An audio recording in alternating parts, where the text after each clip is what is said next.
Өзүң мээнет кылып салган үйдүн ураганын көрүп, эмнелер гана болбойсуң.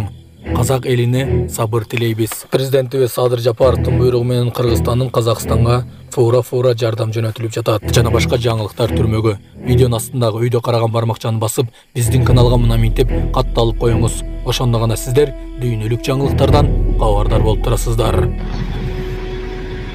Урматтуу кыргызстандыктар, урматтуу интернет колдонуучулары, президент Садыр Жапаровдун тапшырмасы менен кыргыз элинин боордош казак элине гуманитардык жардам жөнөтүлүп жатат. Казакстандагы суу ташкындан жабыркаган жарандарга 272 тоннадан ашык гуманитардык жардам жеткирилет. Аталган гуманитардык жардамдын катарында un, суу, май, кум, шекер, азык-түлүк, кийим-кече, матрастар жана чатырлар жеткирилмекчи. Орусияда иштеп жүргөн мекендештерге ишенимдүү өнөктөш. Биздин документтик кызматта иненин Синелс ДМС паспорт котормосу полис чоңдорго жана ошондой эле регистрация 3 айдан 9 айга каралган. Бардык кызматтар ишенимдүү жана 100% кепилдиги менен. Сиз бизди экрандагы телефон номерибизден таба аласыз. Бишкекте 10 жаштагы Нуриза Сатыбалдыева изделүүдө. Бишкек шаарында 2014-жылы туулган Нуриза Сатыбалдыева дайынсыз болууда. Бул тууралуу Ленин райондук кечки иштер башкармалыгынын басма сөз кызматы билдирди. Милицияга кыздын апасы кайрылган. Анын айтымында 5 апрель күнү түшкү саат 1 чамасында кызы Ак Ордо конушундагы үйдөн чыгып кеткен боюнча кайрылып келген эмес. Бул факт каттоого алынып, тергөөгө чейинки текшерүү иштери башталган. Белгилери бул жол менен 130-135 см бою.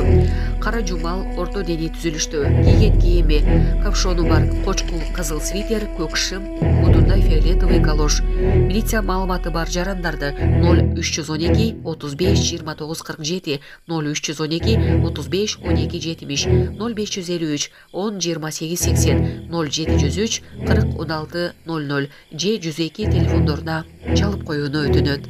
Булак репортер Кежи.